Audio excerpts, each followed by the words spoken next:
Assalamu alaikum dear all. This is Muhammad Ibrahim with the very first lecture of colonialism. And उम्मीद रखता हूँ आप सब खैरियत से होंगे और इस रमज़ान मुबारक के इस बाबरकत महीने के साथ साथ अपने लाइफ को भी इंजॉय कर रहे होंगे। डियर ऑल स्टूडेंट्स, जरा कि मैंने आप लोगों से वादा किया था कि हम अपनी कोर्स के सिलेबस को वीडियो लेक्चर्स और ऑनलाइन क्लासेस के थ्रू हम इंशाल्लाह इसको कवर करेंगे। तो बहरहाल मैंने वादा आप लोगों से बहुत पहले किया था, लेकिन कुछ मसरूफियात की वजह से मैं आपके लेक्चर रिकॉर्ड नहीं कर पाया। इंशाल्लाह आज के बाद सीरीज वाइज हमारी लेक्चर्स का ये सिलसिला इंशाल्लाह शुरू होगा और क्लास की कमी तो ज़रूर महसूस होगी, क्योंकि फिजिकल क्लासेस और ऑनलाइन क्लासेस वीडियो लेक्चर्स में ज़मीन और आसमान का फ़र्क होता है। लेकिन फिर भी इंशाल्लाह मैं भरपूर कोशिश करूँगा कि तमाम के तमाम आइडियाज़, कॉन्सेप्ट्स और जितने भी टर्मिनोलॉजीज़ है, जितनी भी आइडियालॉजीज़ है इस सब्जेक्ट के अंदर, इंशाल्लाह मैं भरपूर कोशिश करूँगा कि इसको सरताफाया इसको क्लियरली और विविडली इसको एक्सप्लेन कर सकूँ। बहरहाल जो भी जिसके जहन में, जिसके मन में भी जो भी क्वेरी हो, जो भी क्वेश्चन हो, तो वो कमेंट में यहाँ पर पेस्ट कर सकते हैं और मुझे थ्रू व्हाट्सएप क्वेश्चन भी सेंड कर सकते हैं। So dear students, I will be your mind spring teacher for the course of post-colonial literature and post-colonial theories in your ongoing semester. Dear students, so देर किए बगैर आइए कुछ पढ़ते हैं हम अपने पोस्ट कलोनियल लिटरेचर के बारे में। लेकिन dear all students, keep in mind that post colonial literature और पोस्ट कलोनियल आइडियालॉजीज को जानने से पहले हमारे लिए सबसे लाजिमी चीज जो है वो है कलोनियलिज्म। और जब तक हम कलोनियलिज्म को नहीं पहचान पाते तो पोस्ट कलोनियल लिटरेचर और पोस्ट कलोनियलिज्म हमारे लिए इम्पॉसिबल होगा, इसको पहचानना हमारे लिए इम्पॉसिबल बन जाएगा। तो it is very much important for us to know about colonialism. So dear all students, आज के क्लास के अंदर तो मैं एक स्टोरी सुनाऊंगा आप लोगों को, और वही स्टोरी कलोनियलिज्म की स्टोरी होगी, ठीक है, कि how the European people colonised the whole world, what does the colony mean, how they formed colonies and what was the purpose of their colonies, और कॉलोनी बनाने के बाद वो क्या करते थे, यूरोपियन, स्पेशली यूरोपियन पीपल वो क्या क्या करते थे, ठीक है। So dear all students, as I have told you earlier that in today's lecture we should discuss the written topic that you are looking at the screen: introduction to colonialism, what is colonialism, difference between colonialism and imperialism, and European colonialism. Dear all students, ये दुनिया कुछ इस तरह नहीं थी। The word colonialism is not a recent word. Lots of people limit this word and restrict this word only to the European nations. लेकिन ये बात याद रखना कि कलोनियलिज्म का ये टर्म जो है, कलोनियलिज्म का ये अकीदा जो है, ये नया अकीदा नहीं है। आज से हजारों साल पहले, आज से सैकड़ों साल पहले इस रोए जमीन पर कुछ इस किस्म के अक़वाम रहा करते थे, यहां पर जिंदगी बसर करते थे, जो कि इस थ्योरी को, इस कॉन्सेप्ट को, इस ख्याल को अपने जहन में रखते थे और इसको बरोएकार लाते थे। डियर स्टूडेंट्स, इस कलोनियलिज्म वर्ड का मतलब उर्दू में हम, इसके लिए उर्दू में हम एक खूबसूरत और जबरदस्त लफ्ज इस्तेमाल करते हैं। कलोनियलिज्म के लिए हम उर्दू में एक टर्म इस्तेमाल करते हैं और इसका मतलब है नौ आबादियात, नई नवेली आबादियात। नई जगहों को आबाद करना, नई कॉलोनीज आबाद करना,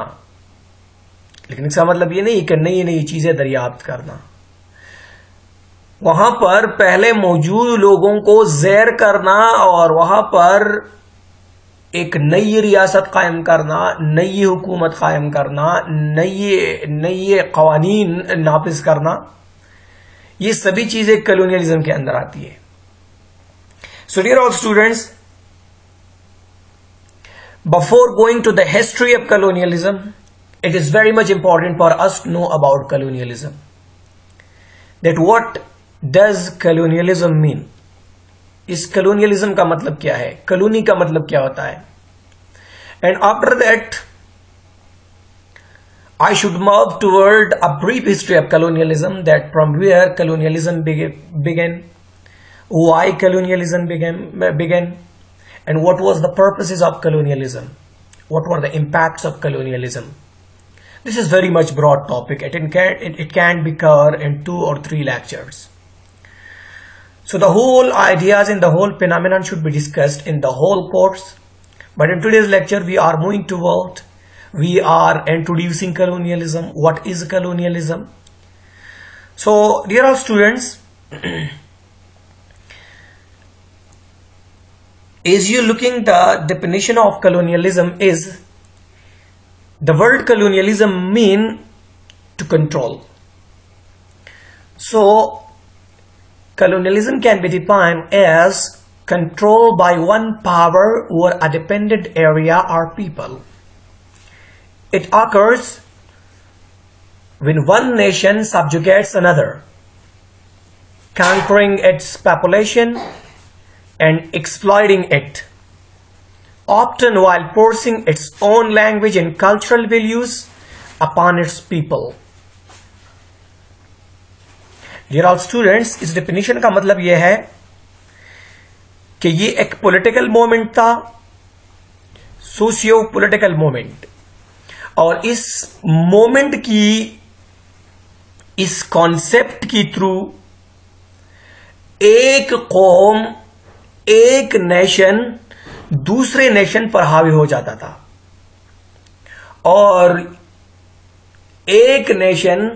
ये जो कॉलोनाइजर होते थे, कॉलोनीज बनाने वाले,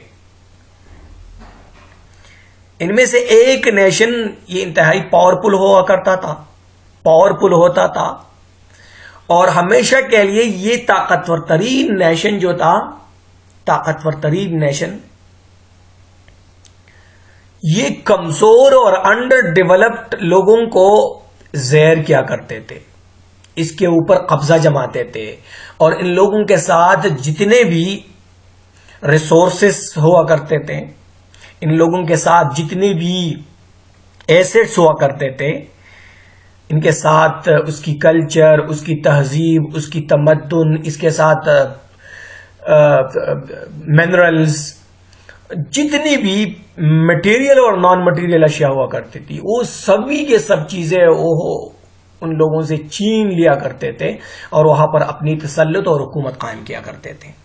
सो colonialism is defined as control by one power over a dependent area और पीपल। कॉलोनियलिज्म एक ऐसा प्रोसेस है, एक ऐसी कॉन्सेप्ट है, एक ऐसा अमल है जिसके जरिए एक ताकतवर कौम एक कमजोर कौम के ऊपर हावी हुआ करता था। इट अकर्स, और ये तब होता है व्हेन वन नेशन सबजुगेट्स अनदर, जब एक कौम दूसरे नेशन के ऊपर आ जाता है और उसे अपना मतहद बना देता है, conquering its population and exploiting it upon while forcing its own language and cultural values upon its people. By 1914, a large majority of the world's nation had been colonized by European at some point. लेकिन इस 1914 के बाद ज्यादातर वही कॉलोनीज जो कि यूरोपियन ने बनाए थे, वो 1914 के बाद उन्होंने इंडिपेंडेंस हासिल की है। ठीक है, ज्यादातर अगर हम देखें तो सारी दुनिया में इन तमाम कॉलोनीज ने जो कि यूरोप ने बनाए थे, उन्होंने इंडिपेंडेंस हासिल की है और उन्होंने आज़ादी हासिल की है, लेकिन उसकी वही आज़ादी, उसकी वही फ्रीडम खाक की तरह है।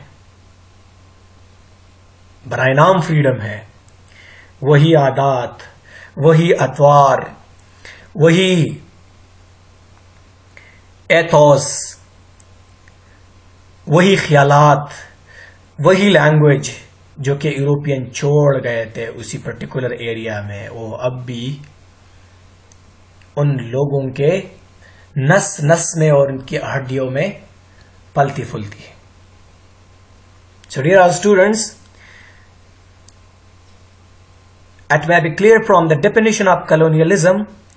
that it was a socio-political movement, it was a socio-political process by which one power or one nation controls another one, especially the underdeveloped one, the poorer one. And how it occurred when one nation subjugates another, conquering its population and exploiting it, often while forcing its own language and cultural values upon its people. और वो क्या करते थे, अपनी लैंग्वेज को इम्पोज कर देते हैं सबसे पहले, और इसके बाद उसकी जितनी भी कल्चरल वैल्यूज हुआ करती थी वो अपने मातहत और महकूम लोगों के ऊपर ये इम्पोज किया करती थी. The concept of colonialism is closely linked to that of imperialism, which is the policy or ethos of using power and influence to control another nation or people that underlies colonialism. Dear all students, मैं अब इस colonialism term को इंशाल्लाह अब बखूबी जानेंगे जब मैं इसकी छोटी सी हिस्ट्री आप लोगों को बताऊंगा, और इसको मैं पश्तो में बताऊंगा ताकि आप लोगों को बखूबी समझा सकूं और आप समझ भी सके. डियर ऑल स्टूडेंट्स, इस चीज के लिए हम आगे बढ़ेंगे. The concept of colonialism and the imperialism, that what is the difference between colonialism and imperialism. After the story, you would understand the difference between imperialism and colonialism and colonialism itself. That what is colonialism? How colonialism came into being? याद साथ ही dear all students, colonialism तब उर्दू की मुंगा ददीर पारे ओक्कोले जबरदस्त टर्म इस्तेमाल हुआ तो नौ आबादियात दस चलो चिदा 15th century पूरे आखुदा स्टोल तब पते रहता सब रेनेसांस हिस्ट्री वेली रेनेसांस बता सो वेली यूरोपियन रेनेसांस चिरा कमजे शोरो शयवा ददी असरात हो द कम कमजगी पूरी वरसी तो असरात पे यूरोप की सो 15th century तक यूरोप जो था ये कंट्रोल्ड था, ये लिमिटेड था, ये रिस्ट्रिक्टेड था अपनी कल्चरल वैल्यूज, एथोस और अपने रिलीजन को. बाहर दुनिया से बेखबर, बाहर दुनिया से लाइलम यूरोपियन लोग जो थे ये इंतहाई कंजर्वेटिव माइंडेड लोग थे. डार्क एजिस के अंदर ये रहा करते थे. उसकी जिंदगियां हमने बखूबी पढ़ी है अंग्रेजी लिटरेचर की तारीख में. और आज की ये क्लास जो है कलोनियलिज्म का, basically it is not the topic related to literature. The topic of today's lecture is the topic of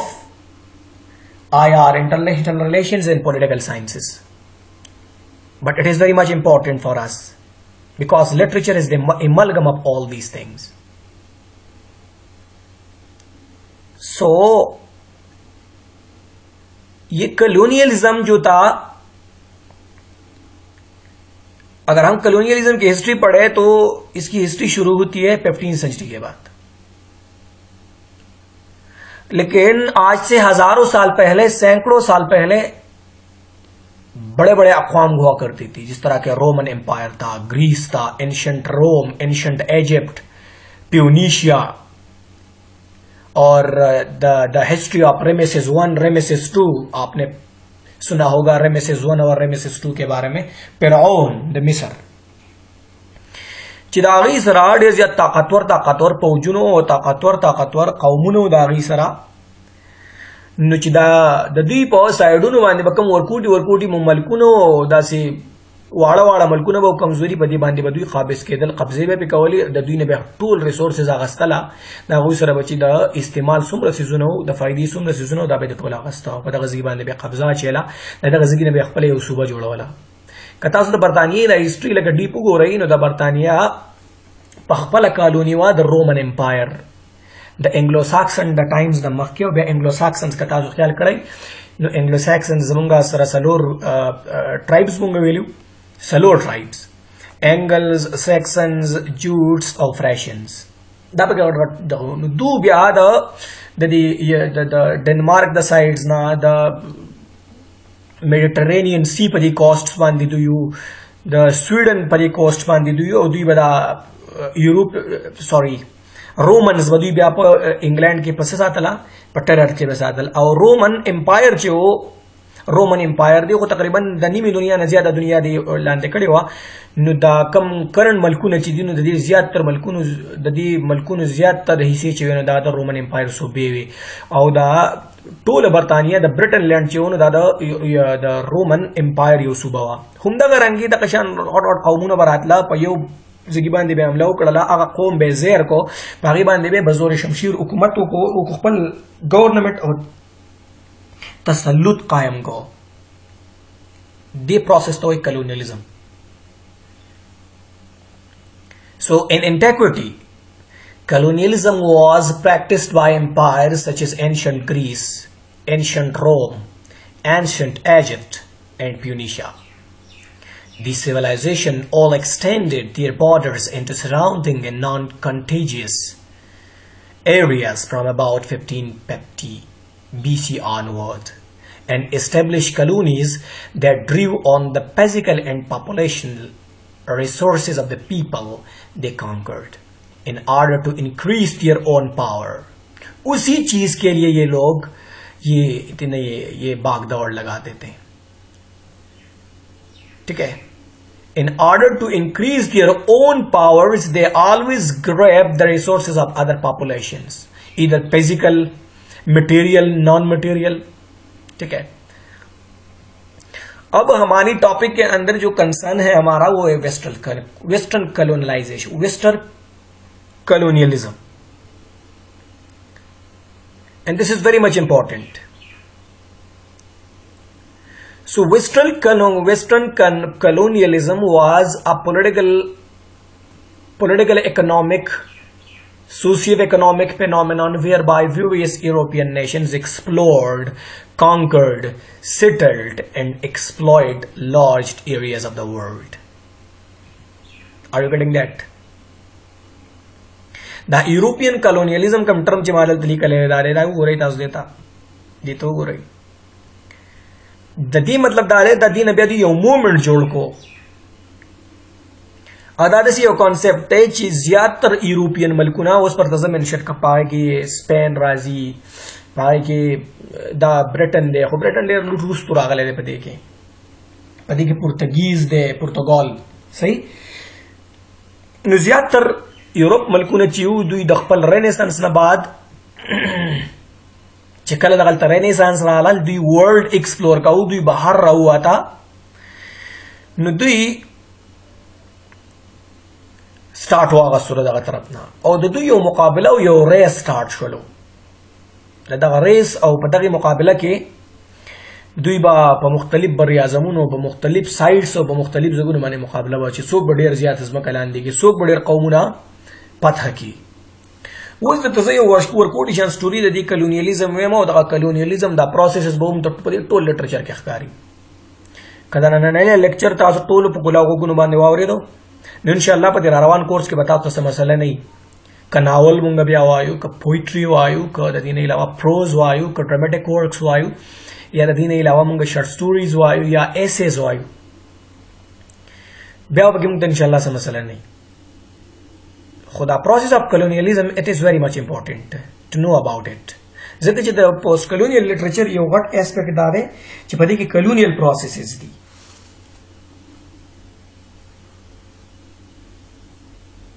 Okay, dear all students.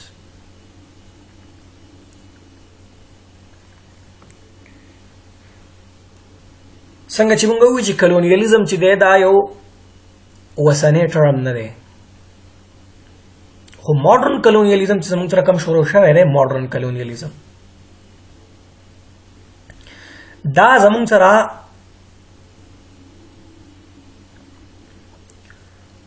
د 15 سنچري نه رستو شروع شوی دی. It began about 1500. Following the European discoveries of a sea route round Africa's southern coast, it was especially in 1488 and of America in 1492. With these events, sea powers shifted from the Mediterranean to the Atlantic and to the emerging nation status of Portuguese, Spain, Dutch Republic, France, and England. By discovery, conquest, and settlement, these nations expanded and colonized throughout the world, spreading European institutions and cultures. Medieval Europe was largely self-contained until the First Crusade, 96 until 99. It was the First Crusade, and it continued until the 14th century, which opened new political and commercial communication with the Muslim Near East. Although Christian crusading states founded in Palestine and Syria provided ephemeral commercial relations, continued in the European of the trade fell largely into the hands of Italian cities. Dear all students, څنګه چې په دې شارټس کې تاسو ګورئ چې ماډرن کولونیالیزم چې دا دین راځم سره د 15مې صدۍ نه شروع شوی دی د 15 سنچري نه سٹارټ دی او د دې ضرورت ولې راغی دا ولې سٹارټ شو د دې نو مخکې مسلمانان چې ونو دا ډېر زیات مونږ وایو یاره په اسلامي هسټري کې چې ډېر زیات جنگجو خلک او بهادر خلک او دا وخت وبره یورپین دا سٹارټ څنګه واغستو د یورپین د دې سٹارټ اغستلو فائدہ سو او د دې وجوهات سو Dear all students, په 15 سنچري نه بعد چې 15 سنچري کله شروع کېدله so it was the time when Renaissance began in Italy.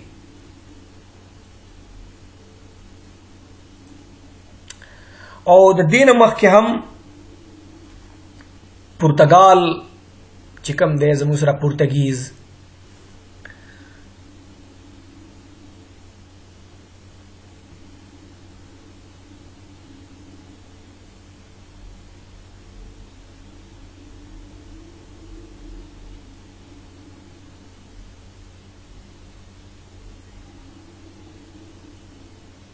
It's okay, sorry.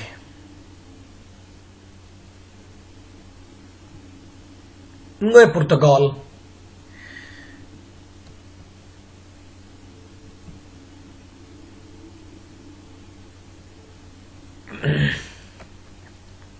Okay, sorry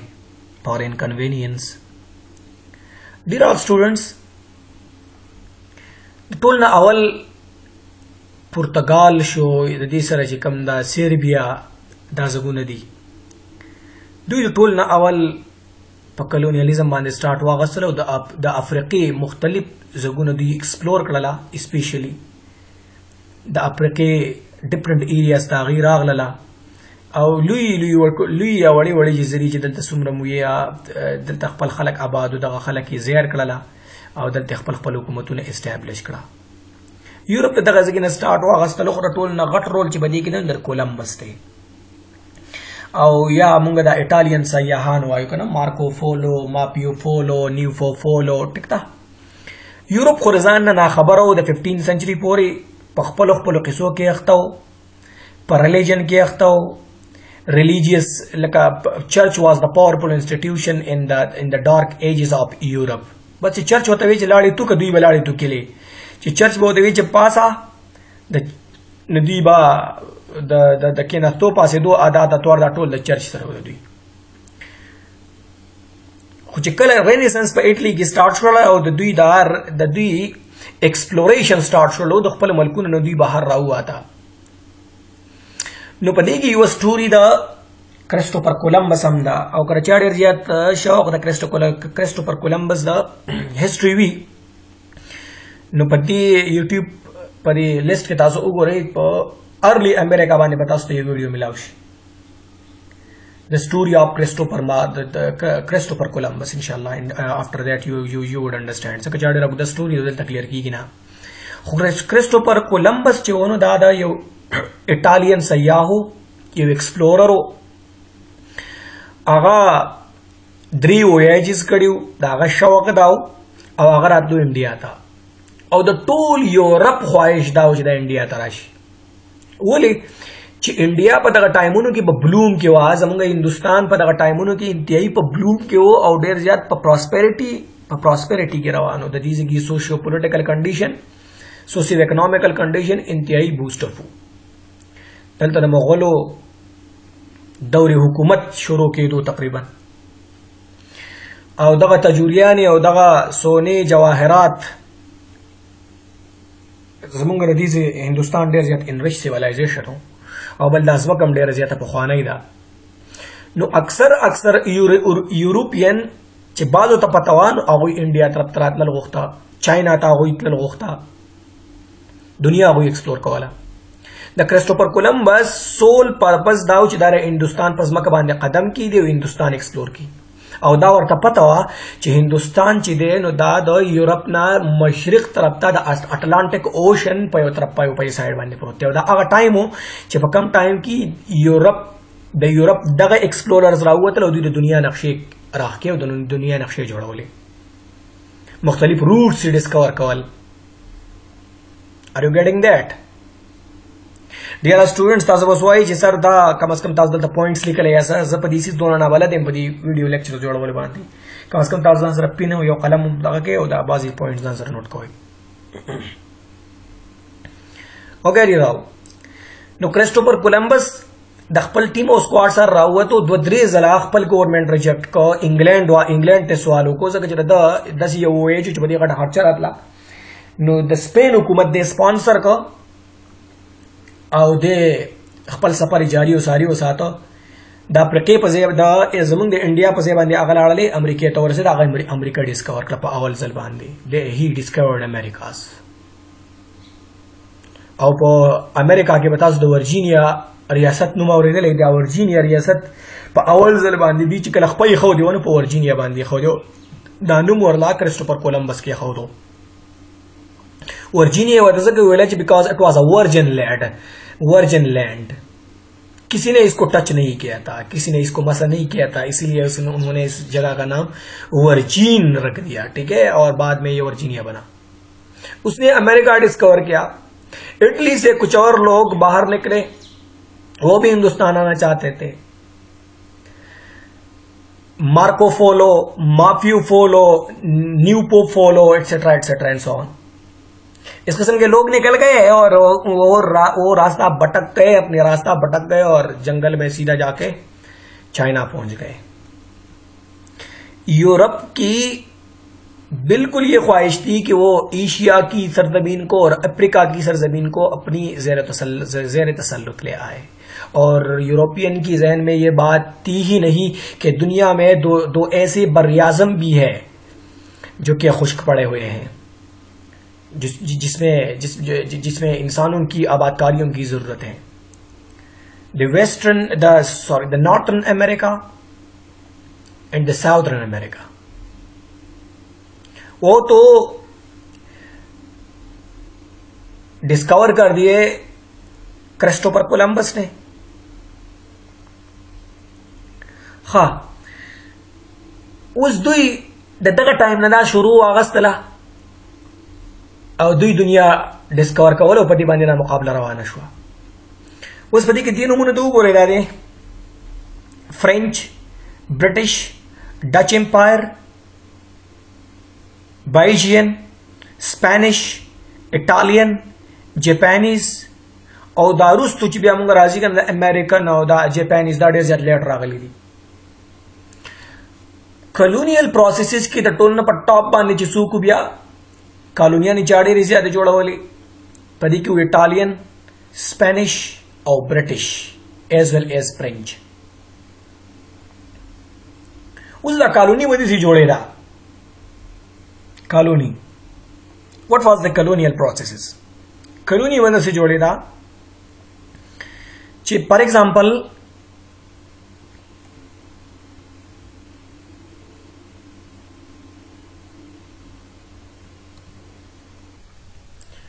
ریا سټوډنټ ته وګورئ، دا سو پوینټس ما لیکلي دي. دوی به کلونیل پروسس به داسې کېدو، اسپیشلی دا کلونیل پروسس دی د برټش پیپل. صحیح، برټش خلکو به داسې کالوني جوړوله چې دوی به نه ټوپک استعمالو، نه به وسله استعمالوله، نه ټینک و، نه جهاز و، نه پوجي دستې وي چې په یوځي باندې به ورله په زور باندې په هغه باندې حمله وکړه، په زور زبردستۍ باندې. ګوره کیسه به داسې وه چې دوی به یو ریلیجیس سکالرز یو ګروپ په تیار کو. دا به یو ګروپ نه و، دا به مختلف ګروپونه و چې کوم ځای به ټارګټډ و، د هغه ټارګټډ ځایونو لپاره به دوی ټیمان تیار کړه، ټیمز به تیار کړه. دا به اصل پادریان،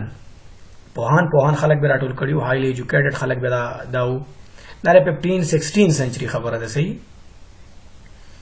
او دوی به چې دا ټیم به کله برابر کړو، د دې طرفه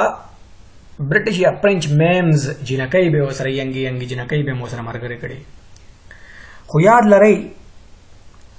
چې یورپ په 16, 17, 15 سنچري کې په ساينس، په تعلیم او تعلم، په ټیکنالوژي کې څومره ترقی کړې ده. په دغه ټایم کې دوی تھیوریټیکل کار سٹارټ او په بعض ځایونو کې پریکټیکل کار په ساينس باندې سٹارټ شو، او بیا ورچوال او پریکټیکل کار په ساينس باندې په 17 سنچري کې شروع شوی دی، چې کوم ماډرن ساينس وایي او په نیو کلاسیکل ایرا کې موږ کوم وایو. خو دغه ټایمونو پورې دوی دومره لیک لوستي زده کړی و، دومره علم دوی ګین کړی و، دومره پوهه دوی ګین کړې وه چې په ساينس کې دوی پیک ته رسېدلي وو.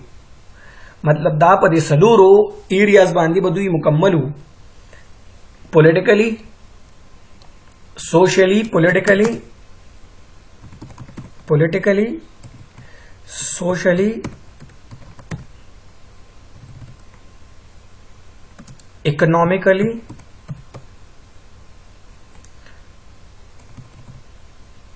ساينټیفیکلی. इसके बाद सलूर खबर मुझे political level बानी सड़े पूरा शी, पर social level पूरा शी, पर इकोनॉमिकल लेवल पूरा शी, पर साइंटिफिक लेवल बांधने पूरा शी. मतलब दा खामा खा बेरा बल करेवान तला सुराची नन अमेरिके तो हो रही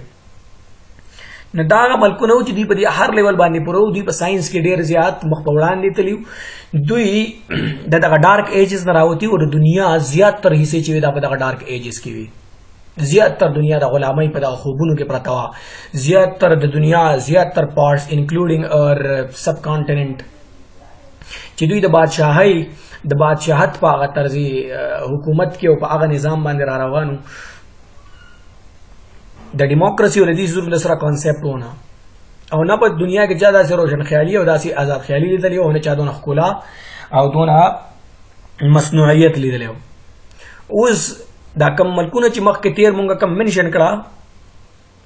دې ځای کې دا فرینچ، برټش، ډچ،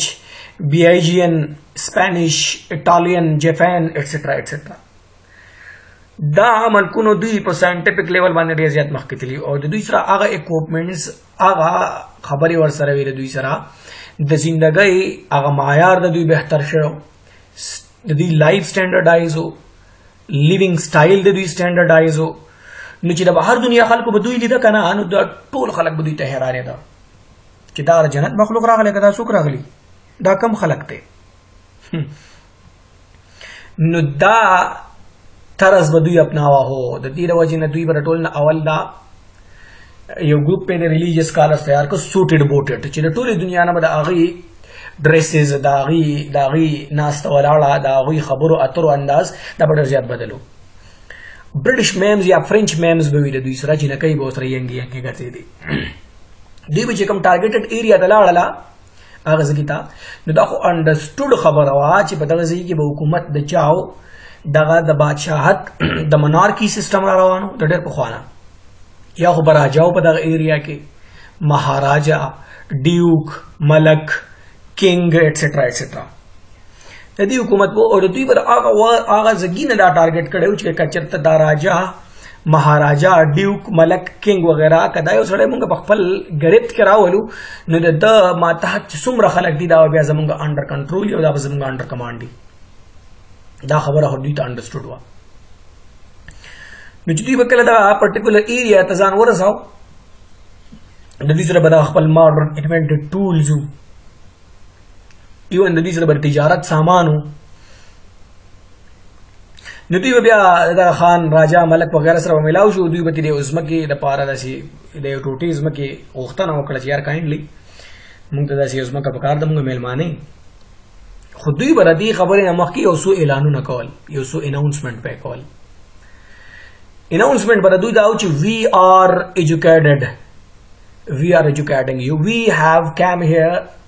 جسٹ فار ایجوکیټنګ یو ځکه چې تاسو خو سیویجز یې تاسو خو د الف با تا دنیا نه نه خبر د ژوند معیار تاسو سوې د موږ به تاسو د ژوند په معیار پوه کو تاسو ته موږ علم درکو وی آر ایجوکیټنګ یو وی آر سیویلایزډ سو وی آر سیویلایزینګ یو now we are well civilized people you are non civilized ټول ناول نه ډاز به انسان دا کاو and we are modern we are modernizing you and obviously چې خلکو بردي د انداز ته وکتل دغه ځای دغه ټریټوري خلک دغه علاقې خلک دغه ملک خلک دغه سټیټ خلک دا وسو دغه ټول عمر د علماء ژوند تیراو گو کې چې خپل ملک کې واده او دا خو ډیموکراټک سیستم بنو د بادشاہ د راجا د مهاراجا د ملک خوخه بوا چې سبه کول نو دغه د لګان سیستم به دا زمینداري به پکولي ون کله د بری صغیر پاک وهند هستری موږ ټول وګورو په مغول حکومت تاسو ټول وګورئ ټول زمینداري زموږ مشرانو د دغه خلکو مشرانو د مغول حکومتونو لنه دي کړي. لکه پر ایگزامپل دا به چې یو سلور کاله یو سلور دړې غنم تعالی شو کنه درې دړې په بادشاہ دربار ته یو دړې به تاسو پاتې کړه دا درې دړې به هغه سو لګان به نو همدغه رنګي دا چې د ټولو خلکو د دغه علاقې خلکو به دا ولیدل نو دوی به ډېر زیات حیرانېدل چې دا کوم مخلوق راغی دا جنت هغه مخلوق دی که نو دوی به دا سلور وی آر برینګینګ یو اپ ټو د ماډرن ویز آف لایف پلیز سپورټ اس ټیک. نو خان ملک راجا صاحب ته به وي دغه به خپل شکنجه کې راواغسته هغه به پیسې ورکولې هغه ډېر زیات غوړ ساته دا هغه د اهل او عیال ډېر زیات خیال دوی ساته او دا ډېر زیات پاسته خلکو ډېر په پاسته جواب باندې ډېر زیات په انتهایی فهم باندې به دوی دغه ځکه ته ورتل او د خلکو سره ملاوي دا نو په هغه ټایمونو کې بس مو کو چا سکول خو ملک راجا وو ته یاره په خپل پتی چونه وتاړه او چې کم زستړې شو جوړه ځکه پورستا شو داس یو ځای به ورته په ځنګل کې حواله کو په یو ځای کې به ورته سره کس پکا حواله کړه په دغه باندې بدی دغه کسانو کم کسان بچي ویزټ د پاره تلیو د فرنچ د فرانس د برټن د ایټالین د ایټلی وغیرہ د یو ځینه د بل ځګینه دیو په دغه ځای باندې یو بلډینګ شان جوړ کو او دغه بلډینګ با د بهر نه سکول ښکارې دو یا به بازار ښکارې دو یا به دکان ښکارې ده ځکه چې دوی خو زیات تر چې راغلي دي نو یې خدای اناونسمنټ کړی دي چې په کم ځګونو باندې دوی قبضې د اچېلو دغه کنه په کم ځګي باندې دوی د قبضې اچېلو اراده وه نو یا خو به دا اناونسمنټ کول او د دې اناونسمنټ سره سره دوی به ټریډز کول ځکه چې زمونږه بری صغیر پاک وهند دوی راغلي دي یا د ایشین څومره ملکونه دي ایشیا ته نو دوی د ټریډ دپاره راغلي دي زمونږ په انډیا کې مسالې او داسې څونه میزونه ډېر مشهور ان شاء الله لیټر آن ورډ وی شوډ ډسکس آل دیز تھنګ وذ د ریلیونس اف اور اون هسټري ځکه دا ډېر زیات انټرسټینګ سټوري دا انټرسټینګ هسټري دا انټرسټینګ سبجیکټ دی بیکاز چې دا زمونږ سره ډېر زیات لینک دی او د دې هسټري زمونږ سره ډېر زیات لینک ته نو د دې وجې نه موږ ډېر زیات خوند هم راغی او دا ډیر زیات ریسنٹ سبجیکټ هم دی او خلک پکې اوس د دنیا والا ریسرچز کوي ډیر زیات خلک پکې مخکې ځي په دې فیلډ کې په ایم فل کې په پی ایچ ډي لیول باندې نو زمونږ په انډیا کې بدوی مسالې خرڅول ان شاء الله ټول برته پر روان لیکچر کې ز کلیر کما خودی به ټریډز سامان او ور سره یا خو په دغه ځای دکان ښکارې دا یا بدا سکول کالج یو سکول به جوړ کړو